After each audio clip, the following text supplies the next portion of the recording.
Hi everyone. So yesterday you learned about slope and how to find it from a graph and from 2 points. So you learned that slope is rise over run. But why do we care? What is so important about slope? What does it actually mean? Well, today we're going to talk about why slope is important and what its purpose is. And to do this, we're going to go over several examples. Alright, so for our first example, we'll be talking about the flow of liquid. So imagine Kalen has just finished a soccer game. He's tired, he's parched, so he grabs his Gatorade bottle and he downs the whole thing in only 8 seconds. We know that the Gatorade bottle started with 24 fluid ounces in it. So we can graph this relationship. We'll have the volume of Gatorade in our bottle on the y-axis, or on the v-axis here, and we'll have the time on this axis from 0 to 8 seconds. So we can find the slope of this line by looking at the rise and the run. So we will have a run from left to right of 8 for 8 seconds, and we will have a rise of negative 24, because as we move from left to right, we go down. So if we have a rise of negative 24 and a run of 8, our slope will be negative 3. But why do we care? What does negative 3 actually mean? Well, negative 3, this slope, is technically a rate. This rate tells us that for every second that passes, 3 fluid ounces of Gatorade leave the bottle. Or, for every 3 fluid ounces that leave the bottle, 1 second passes. So, our slope is also negative because as time passes, Gatorade is leaving the bottle, or there's less and less liquid as time goes on. All right, let's talk about example number 2. All right, so for this example, we're going to be talking about batting average. So Lataro is interested in the history of baseball. He decides to look up Ty Cobb's stats, and he finds a graph of Ty Cobb's hits versus his total at-bats, or number of tries that he gets to hit.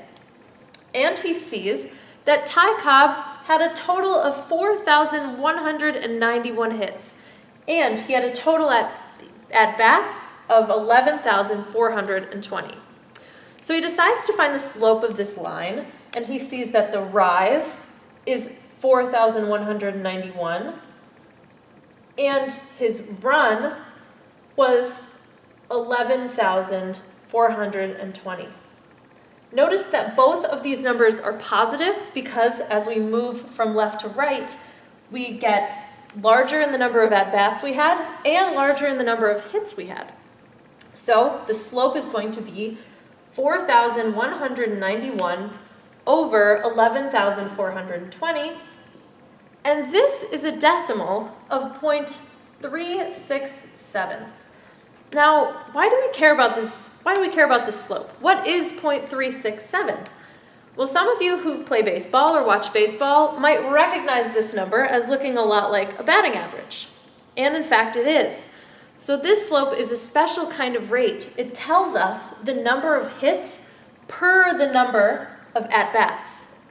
So Ty Cobb's batting average was 0.367, which means that he made about 36 or 37% of every at-bat that he had. He made a hit 36 or 7% of the time. All right, let's talk about a third example.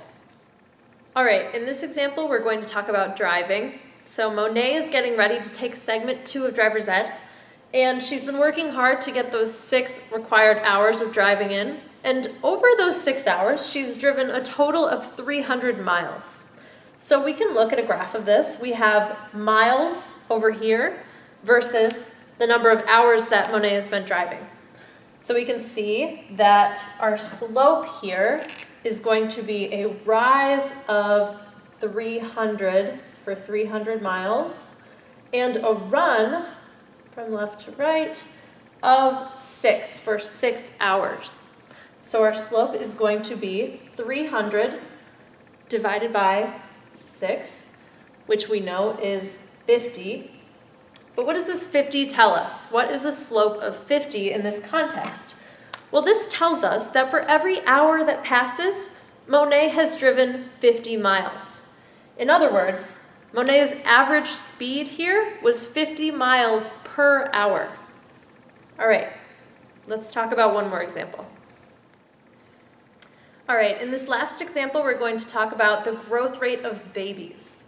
So I have a graph here. I have a graph of the length of a baby, or the height, in inches versus the time or the age of the baby in months. And before we really get started, I want to point out one thing about my graph. I have this little squiggly line over here. That's because I decided to skip some values of y. I decided to kind of start at 20, even though that's not where my graph should start. I skipped from 0 to 20, and then I counted up by 2s. All right, so let's try to find some slopes here. I have 2 separate segments, so this makes this graph a little bit different from the ones we've seen before. I have a red segment and a blue segment, and this red segment looks a little bit steeper than the blue one. So let's find the slope of the red segment first. So we can see that we have a run of 3 months, and we have a rise of 6 inches. So I'll have my rise, 6 over 3, which we know is 2. All right, so let's find the slope of the blue segment. So my blue segment also has a run of 3 months, and it has a rise of 3 inches.